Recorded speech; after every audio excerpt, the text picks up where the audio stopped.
L'armée française, l'armée la plus morale du monde. Excuse-moi, ça a coupé. Donc, j'ai autre chose à te montrer vite fait.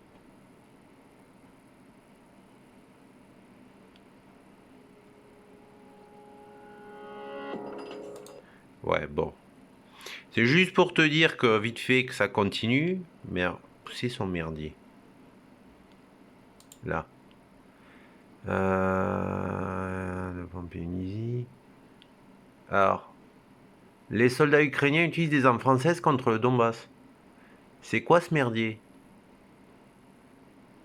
Alors, 7:30. Te sauve pas.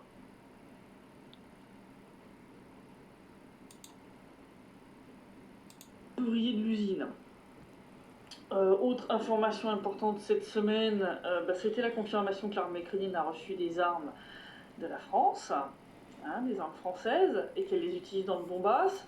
Alors en mars de cette année, c'était la milice populaire de la RPL qui avait annoncé que la France avait conclu un accord avec l'Ukraine pour la fourniture de 60 lance-roquettes Apilas qui devaient être déployées dans le Donbass après un test d'environ 2 mois, mais on n'avait rien pour confirmer concrètement cette information. Et c'est pour ça que j'en avais pas parlé, parce que quand j'ai pas de choses qui me permettent de confirmer, je préfère attendre un peu de voir. Et bien cette confirmation, elle est arrivée cette semaine, puisque des soldats ukrainiens ont publié sur TikTok, oui, sur TikTok, une vidéo. Ils aiment bien se filmer en train de violer le cessez-le-feu et compagnie, c'est génial. Ils nous fournissent eux-mêmes les preuves de leurs crimes de guerre, je trouve ça magnifique. Et ben là, non seulement ils ont montré une vidéo où ils violent le cessez-le-feu, mais en prime, on les voit avec un lance-roquette qui est manifestement ni un RPG, ni un Javelin américain, mais un Apilas français.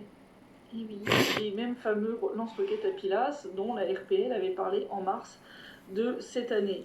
Les soldats qui sont visibles dans cette vidéo sont ceux de la 128e brigade d'assaut de montagne de l'armée ukrainienne. On peut le voir grâce au chevron visible sur le mec de droite qui est en train de tirer avec un autre lance-roquette que le français. Donc eux, on sait qu'ils sont face à nous, ils sont face à la RPD, donc c'est pour ça qu'on sait que voilà, il s'agit bien d'une violation du cessez-le-feu de leur part. Le compte TikTok en question appartient à un néo-nazi ukrainien, parce que dans les mots-clés de la vidéo, et même il y a d'autres vidéos de ce même genre sur ce compte, on a le gloire à l'Ukraine, on a Bandera notre père et autres joyeusetés du même tonneau. Quand tu déclares que ton père spirituel c'était un collaborateur des nazis, je pense qu'il n'y a pas beaucoup de questions à se poser sur l'idéologie du mec. Et comme je dis, là où c'est Pandera super notre intéressant, c'est père. qu'en plus de leur lance-roquette classique, c'est que à 3 secondes puis à 6 secondes dans cette très très courte vidéo, on voit sur la gauche de l'image un lance-roquette Apilas, un lance-roquette français. Tu peux m'expliquer pourquoi ils ont notre matos? Je sais pas. Je comprends pas. Excuse-moi, je dois être très bête. Ça doit être mon niveau 5. C'est BEP, CAP. Je dois être très con. Ça doit être ça. J'ai pas de bac. Et alors après, c'était quoi la blague? Ah oui, oui, oui. 11h45.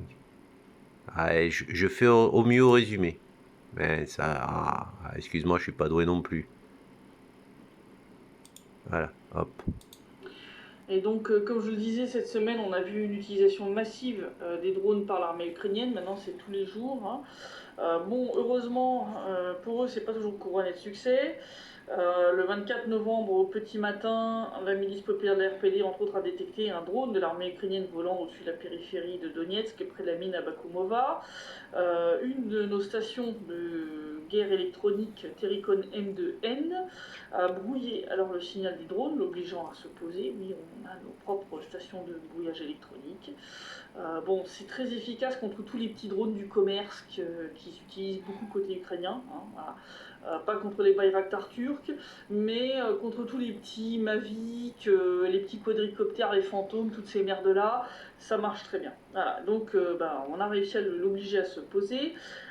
L'opérateur ukrainien, en voyant qu'il est en train de perdre le contrôle du drone, a rien trouvé de mieux à faire que de larguer une des charges explosives que transportait son engin volant. Ouais. Le machin a explosé non loin d'une école. Heureusement, il était trop tôt, il n'y avait pas d'élèves en train de se rendre en cours.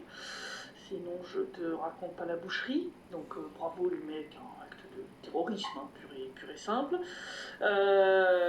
Et donc, le drone s'est posé non loin de là où a explosé cette charge qu'il a larguée. Bon, le drone était au sol, l'opérateur ukrainien a essayé de faire redécoller l'engin, et un homme qui vit non loin de là où a eu lieu l'explosion a compris ce qui s'est passé. En fait, il a vu l'explosion, il a vu le drone être posé, et il a vu que le drone était en train de s'agiter, en train d'essayer de redécoller. Donc il a compris d'où venait le drone, et il a compris quand il a vu ce qui était dessus que il y avait d'autres charges explosives. Et là, le mec, au risque de sa vie, je veux dire, ça a surpris tout le monde, hein. Même les journalistes ici, ils n'en revenaient pas. Le gars a pris sa béquille, parce qu'il marchait avec une béquille, et il a fracassé les pales du drone avec.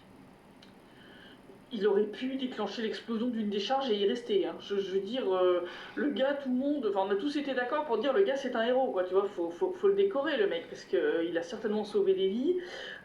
Il a ensuite prévenu les services de renseignement de la RPD qui ont envoyé des... L'armée française, l'armée la plus morale du monde. Ah putain, putain. On se bat à coups de drone, à charge explosive et à coups de canne. On dirait ma grand-mère. Elle s'en déconne là. Ça craint. Ça craint du boudin. Et non, non, non, va falloir se remettre en question, les gars. Hein. Bon, alors si je te montrais certaines vidéos qui dataient d'il y a un moment, c'est que des fois il y a des abroskis qui loupent. Et comme le beau jeune homme, non, il fait pas sa prière, il n'est pas à la mosquée. Tu vois, il a été capturé, c'est un soldat ukrainien, tu peux voir la vidéo. C'est écrit, bon c'est de l'anglais, hein, tu m'emmerdes pas. Soldat ukrainien, capturé, choqué par les dévastations faites dans le Donbass, et il ne le savait pas. Oui, comme toi, il obéit aux ordres, bêtement. Oui, mais mon QG, mes chefs, ils m'ont dit que voilà, tu vois, ça bouille. Il est en train de pleurer. Pardon. Bon, il discutait avec les papis, les mamies. Il était en train de l'insulter, de l'engueuler. Que non, mais tu fais quoi là, Coco là? Nous, on n'a plus de retraite, on n'a plus de maison, mais ça va pas ou quoi nous tirer dessus? On n'est pas des chiens.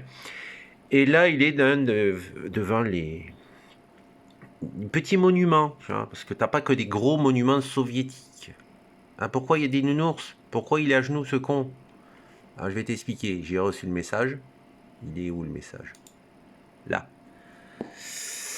Alors je suis d'accord, j'ai pas appris le soviétique, le cyrillique, ni le mandarin. Hein. Non, ferme ta gueule, toi non plus. Hein. Alors on sera peut-être d'accord que c'est pas reconnaissable tous les prénoms. Hein. On ne sait pas si c'est garçon, fille, ni genre, ni tout.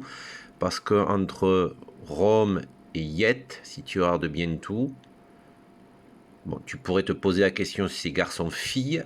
Par contre, là où le bas blesse, hein, parce que tu vois, tu peux te dire 14 ans, 16, 17, 17 encore là. Tu peux dire, bon, c'est peut-être des combattants. Mais si c'est garçon-fille, bon, là, tu peux te dire 5 ans, 3 ans, 5 ans, 4 ans. Mais lui, là, c'est quoi? C'est un an? Tu te fous de ma gueule? Ou alors peut-être un mois. C'est ça que c'est encore pire, tu vois. Si c'est pas ton truc de théorie du genre, tu vois, que c'est pas genré. Tu vas me dire qu'à entre 5 ans et un an ou un mois, c'est des putains de terribles combattants soviétiques? Et oui, nous sommes alliés, vous êtes alliés, nos voleurs, je sais pas comment il faut conjuguer, je sais plus quel genre de nationalité je dois prendre moi aussi. Tu vois, puis je me pose la question si tu auras beaucoup de choses à défendre bientôt. Tu comprends bien que tu vas être très bien reçu là-bas. Hein, voilà. Non, parce que tes copains, entre guillemets, ukrainiens, surtout les nazillons, ont eu la bonne idée de tirer en priorité sur ce qui était école, crèche et hôpitaux.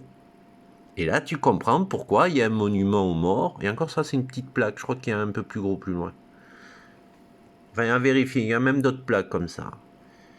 Donc, est-ce que tu veux vraiment te battre et faire ce genre de truc? L'armée la plus morale du monde. Excusez-moi, je le fais en décalé parce que j'avais une air qui craquait. Hein. J'étais obligé d'effacer les premières. Non, il y avait des noms d'oiseaux, hein, donc forcément. Donc, je sais pas. Je pense qu'il y a des réflexions à faire. Hein. Et puis à un moment donné, il faudra pas venir pleurer. Si même moi, à mon niveau, tu vois, j'arrive à penser qu'au-dessus de sergent, je pense qu'il y a des gens, ils vont prendre la porte. Ou autre chose. Hein, parce que c'est pas possible. Parce que toi, simple troufion, je veux bien croire que t'es con comme un manche à balai. Hein, t'es con comme tes pieds, tu obéis aux ordres. Mais en haut, ils sont censés avoir récupéré leur cerveau. Tu le vois bien, les lésages. Alors que tu me dises c'est incompréhensible, ma bouchka, ma falda. Enfin, même si elle s'appelle ma falda, quoi. Est-ce que c'est normal qu'elle prenne des bombes sur la gueule? C'est quoi Axena, Alexandra j'en sais rien, c'est des noms bizarres. C'est du cyrillique. S'il y en a qui savent lire le cyrillique, s'ils pouvaient traduire les prénoms et les noms, ça pourrait être très drôle. Et savoir la différence entre yet, tu vois, yet, tu te dis, c'est... Ouais, je le traduis comme ça, je t'emmerde. Hein. Et c'est quoi? Rome, tu vois, Rome.